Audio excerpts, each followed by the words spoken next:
अस्सलामुअलैकुम मेरे बागबान भाइयों। उम्मीद है अल्लाह ताला से कि आप सब खैर व आफियत से होंगे। अल्लाह ताला आपको आसानियाँ अता फ़रमाए और बरकतें अता फ़रमाए और आसानियाँ तकसीम करने की तौफीक अता फ़रमाए।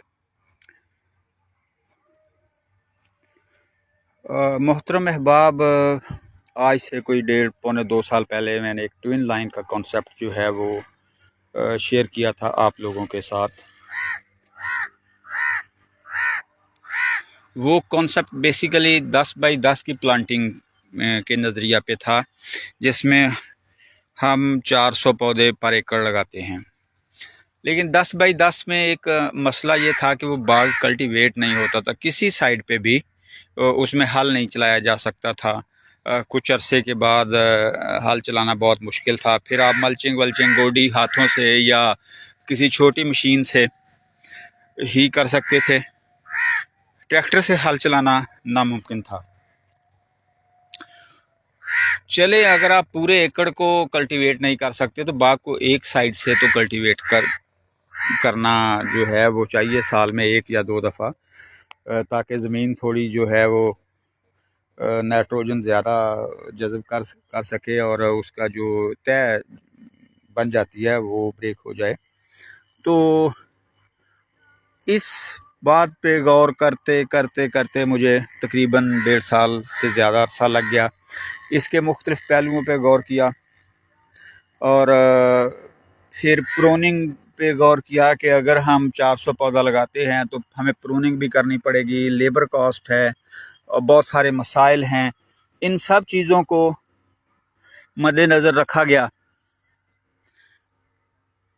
फिर एक प्लान तरतीब दिया गया, इसका डिज़ाइन बनाया गया, इसके लिए रूट स्टॉक जो है वो सिलेक्ट की गई और फाइनली गुज़श्ता हफ्ते मैंने इसको अप्लाई किया, इस पेयर को अपने फार्म पे।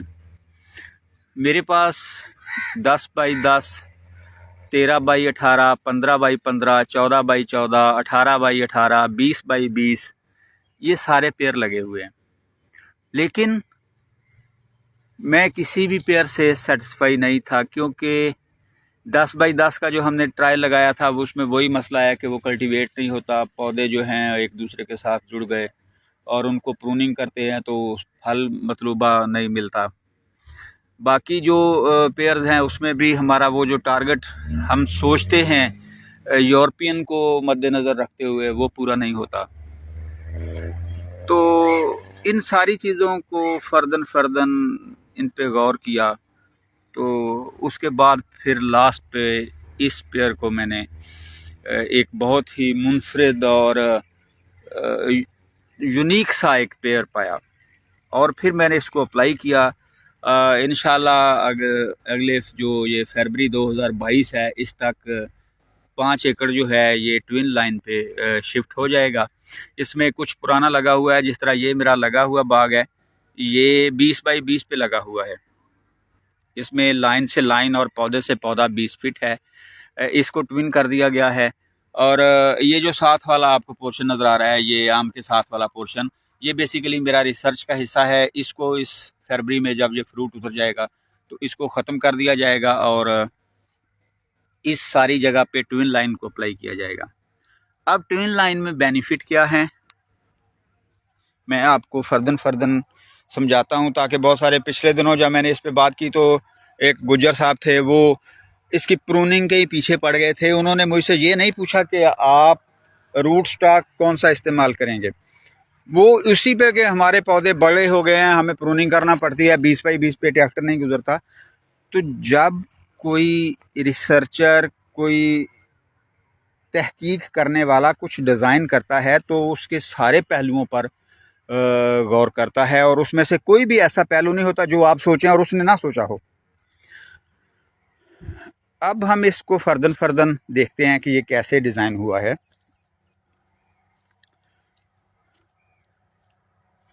ये जो बड़े पौधे लगे हुए हैं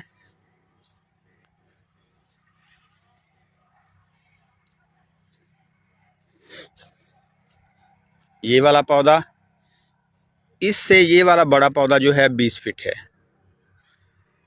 और ये जो छोटा पौधा साथ लगा हुआ है इससे वो वाला पौधा 20 फीट है। साथ ही इसके ये वाला जो पौधा लगा हुआ है इससे ये वाला पौधा 20 फीट है, ये वाला जो है। अब अगर हम इसको तिरछा देखें तो इस छोटे पौधे से ये बड़ा पौधा जो है ये 15.5 फीट है, और ये स्पेस खाली पड़ी हुई है। इस पौधे से ये वाला पौधा जो है ये भी 15 फीट ही है, 15.5 फीट। अब ये स्पेस जो है ये खाली पड़ी हुई है, इसमें इजीली हल चल सकेगा आपका। 10 फुट रूटा, 11 फुट रूटा, 12 फुट रूटा जो है वो इसमें चलेगा। हमारा रूटा जो है 8.5 से 9 फीट होता है, तो इसमें वो आसानी से बाग जब जवान हो जाएगा तब तक चलता रहेगा। इसमें कुछ भी मसला नहीं है। आपका 5-6 फीट का ट्रैक्टर होता है, और जो सेंटर वाला रूटा है वो इसमें चलेगा नहीं बल्कि दौड़ेगा। अब हम आते हैं इसके तिरछी साइड पे। इस साइड पे ये वाला जो पौधा है ये सामने नज़र आ रहा है आपको, इससे ये वाला पौधा जो है 8.5 फीट है। अगर हम इसको तिरछी तर्ज पे देखें तो ये 10 फीट बनता है। अब ये 10 फीट छोटे रूटा से कल्टीवेट होगा। आपका 6 फीट ट्रैक्टर है और आप इसको साल में एक दफ़ा कल्टीवेट करेंगे। जिस तरह आप 10 बाई 10 का जो स्क्वायर फीट वाला पेयर है उसको करते हैं, लेकिन ये तिरछी तर्ज पे आप इसको छोटे रूटा से कल्टीवेट कर सकेंगे।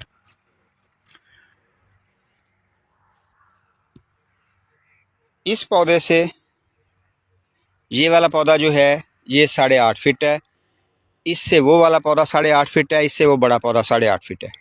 तो ये जिग जैग लाइन लगी हुई है। अब इसमें फ़ायदा क्या है, इसमें 400 प्लांट पर एकड़ लगे हुए हैं।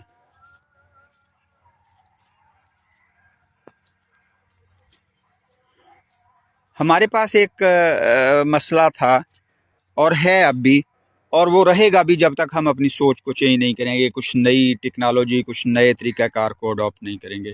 मसला ये था कि मेरे पास स्क्वायर फीट पे 15 बाई 15 पे अगर एकड़ लगा हुआ है, तो 15 साल बाद, 17 साल बाद, 20 साल बाद, 30 साल बाद या 50 साल बाद जब मैंने उसको रिमूव करना है तो मैंने पूरे एकड़ को निकालना है। उसमें से कुछ नहीं बचेगा, मेरी इनकम का सोर्स उस एकड़ में से ज़ीरो हो जाएगा। फिर मैं नया बाग लगाऊंगा। नया बाग लगाने के बाद फिर उसको 2 साल 3 साल देखूंगा, उसके बाद उसमें से इनकम आना शुरू होगी। लेकिन इस डिज़ाइन में आपको 200 पौधा आपका सारी ज़िंदगी फल देता रहेगा। जब आप अपना बाग तब्दील करने के माइंड में होंगे कि मैंने ये पुराना हो गया है तो मैंने इसको चेंज करना है, तो आप क्या करेंगे, आप इसकी एक लाइन निकाल देंगे, ये वाली लाइन या ये वाली लाइन, कोई एक लाइन आप निकाल देंगे। अब फॉर एग्ज़ाम्पल आपने ये वाली लाइन निकाल दी, आप इस लाइन को अब उस साइड पे ले जाएंगे। मतलब ये जो पौधा लगा हुआ है ये 8.5 फीट इस साइड पे ले जाएंगे। इसी तरह अगली लाइन, इसी तरह अगली लाइन, इसी तरह अगली लाइन। ये लाइन लेफ़्ट से राइट हो जाएगी। नए पौधे ग्रोथ करना शुरू कर देंगे। पुराने ये वाले जो हैं, जो ये लाइन उस वक्त 15-17 साल 20 साल की होगी, ये आपको फ्रूट देती रहेगी। अगले 3 साल के बाद आप जब आपके दूसरी लाइन फ्रूट देना शुरू कर देगी, तो आप जो पहली लाइन आपने छोड़ी थी उस वक़्त जब आपने दूसरी लाइन शिफ्ट की थी, तो आप पहली लाइन को रिमूव करके उसको दूसरी साइड पे शिफ्ट कर देंगे। तो इस तरह अगर आप बाग चेंज भी करना चाहें तो आपके 200 पौधे आपको फ्रूट देते रहेंगे। अब इसमें तीसरा पहलू ये है कि अगर हम इसको जो हमारी नॉर्मल रूट स्टॉक है, जिसको हम रफ लाइम या जट्टी खट्टी कहते हैं, उस पे ग्राफ्ट करते तो इसमें प्रोनिंग के वाकई ही इशू होते। इसको प्रून करना पड़ता और हर साल इसकी कटाई होती। अगर इसकी कटाई होती तो फिर इस पे फल पूरा नहीं लगता। और अगर फल नहीं लगता तो फिर जिस मकसद के लिए हमने इसको लगाया था हमारा वो मकसद जो है वो फौत हो जाता। हमारा मकसद क्या है? हमारा मकसद ये है कि हम इससे 800 मन एवरेज जो है वो ले सकें। मतलब किसी साल हमने 800 लिया, किसी साल 900 लिया, किसी साल 700 लिया, और तो हमारी 800 मन एवरेज निकले। हमारे पास जो अदाद-ओ-शुमार हैं सरकारी सिट्रस रिसर्च इंस्टीट्यूट के और अयूब एग्रीकल्चर रिसर्च के, वो ये हैं कि हम 10 टन यानी 250 मन पैदावार लेते हैं औसत। ये 5 साला डाटा पे मुहित एक रिसर्च है कि हम 250 जो मन है यानी 9.81 टन पर एकड़ हम फ्रूट लेते हैं।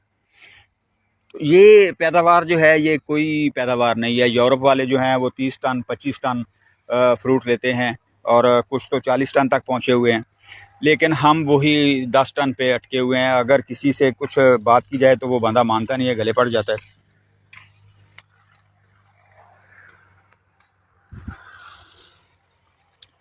इसके लिए अब प्रूनिंग के मसले को हल करने के लिए हमने इसकी जो रूट स्टॉक है उसको चेंज किया है। रूट स्टॉक जो एक अमेरिकन नई रूट स्टॉक थी जिसको सेमी ड्वार्फ ट्राइफोलियाटा कहा जाता है, वो लगाई गई है। उसमें पौधों की ग्रोथ बहुत ज़्यादा नहीं होती, लेकिन फल देने की सलाहियत जो है वो बहुत ज़्यादा होती है। इसमें एक और ड्वार्फ रूट स्टॉक भी है जो 1000 तक पौधे पर एकड़ इंस्टॉल होते हैं, जिस रूट स्टॉक का नाम फ्लाइंग ड्रैगन ट्राइफोलियाटा है। लेकिन उसके लिए फिर थोड़ा इंतज़ार ज़्यादा करना पड़ता है क्योंकि उसकी ग्रोथ स्लो है, तो फल लेने का जो दौरानिया है वो भी थोड़ा सा बढ़ जाता है।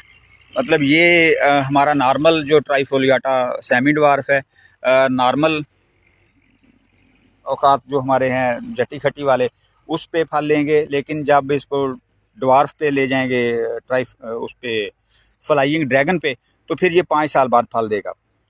तो इसलिए चूँकि इसमें 400 पौधे लगाए गए हैं तो फिर मैंने ये मुनासिब नहीं समझा कि हम इसको जो फ्लाइंग ड्रैगन है उस पे ले जाएं।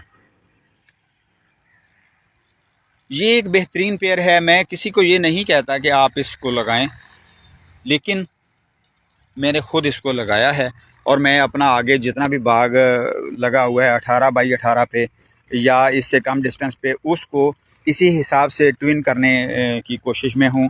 और जो नया लगाऊंगा वो बिल्कुल इसी तरह लगाऊंगा कि उसमें 400 प्लांट्स जो हैं पर एकड़ इंस्टॉल हों। मेरा मकसद ज़्यादा से ज़्यादा पैदावार लेना है। अगर मैं 100 पौधा लगाकर 400 मन पैदावार लेता हूं तो उसके लिए मुझे बहुत ज़्यादा एफर्ट करनी पड़ती है। फर्टिलाइज़र का ख़र्चा बहुत ज़्यादा है, पेस्ट दूसरी तीसरी चीज़ें बढ़ जाती हैं। और फिर अगर किसी एक साल पौधे को मतलूबा खुराक नहीं दी जा सकी तो पौधे जो हैं उनका फल मुतासर होता है, नेक्स्ट सीज़न के लिए उनका फल मुतासर हो जाता है। तो इस तरीक़ाकार में मुझे परेशान होने की ज़रूरत भी नहीं होगी, इसलिए कि ये पौधे जो हैं अगर मुझे 500 फ्रूट पर प्लांट दे दें तो तब भी मेरा जो है वो तकरीबन 800 मन फ्रूट निकल आता है। हमारे पास जो अदाद-ओ-शुमार हैं फ्रूट के वेट के, जो किन्नू का फ्रूट है वो 170 ग्राम से 210 ग्राम पर पीस होता है, यानी 5 दाने जो हैं उनको 1 किलो जो है वो काउंट किया जाता है। तो अगर 500 दाना वो देता है तो 2 मन फ्रूट देता है। 2 मन फ्रूट लेके मेरा जो टारगेट है वो पूरा हो जाता है 800 मन वाला। और अगर वो ज़्यादा दे दे तो अल्हम्दुलिल्लाह। थोड़ी सी एफ़र्ट करनी पड़ती है, थोड़ी सी एफ़र्ट इस तरह करनी पड़ती है कि जब आप एक मुरब्बा बाग लगाते हैं, एक मुरब्बा बाग लगा के आप उसको कल्टीवेट करते हैं, उसकी एरिगेशन करते हैं, पेस्ट स्प्रेज ये वो लेबर कॉस्ट सब कुछ, उसके बरक्स जब हम किसी नई टेक्निक पे आते हैं तो फिर हम कहते हैं इस पे मेहनत ज़्यादा है। कितनी मेहनत है? अगर मैं 6 एकड़ जो हैं वो ट्विन लाइन पे शिफ्ट करता हूं तो मेरे पास 2400 पौधे लगेंगे और हमारे 2400 पौधे नॉर्मल पेयर में 100 पेयर 20 बाई 20 पे या 18 बाई 18 पे, वो तकरीबन जो है वो 20 एकड़ के बनते हैं। अब मैं 20 एकड़ पे मेहनत करने की बजाय 6 एकड़ पे करूं तो क्या ये फ़ायदा मंद होगा, या मैं 20 को लेके घूमता रहूं और उस 20 में अपना सर खुपाता रहूं। बेसिकली ये तरीका जो है ये यूरोपियन और अमेरिकन का ही है कि थोड़े रकबे से ज़्यादा पैदावार हासिल की जाए। हाइड्रोपोनिक्स की, वर्टिकल हाइड्रोपोनिक्स की मिसाल है कि वो हाइड्रोपोनिक का जो सिस्टम है उसको खड़ा करके उसमें से वेजिटेबल और दूसरी तीसरी क्रॉप्स लेने के चक्कर में हैं, और इस पे बहुत बड़ी रिसर्च भी हो रही है। लेकिन हम उसी तरीक़ाकार पे हैं जो हमारे आबाओ अजदाद का था। आखिर में आप सब के लिए दुआ है कि अल्लाह ताला आप सबको आसानियाँ दे और कुछ नया करने और कुछ नया सीखने की तौफीक अता फरमाए। व आखिर दावाना अनिल हम्दुलिल्लाहि रब्बिल आलमीन।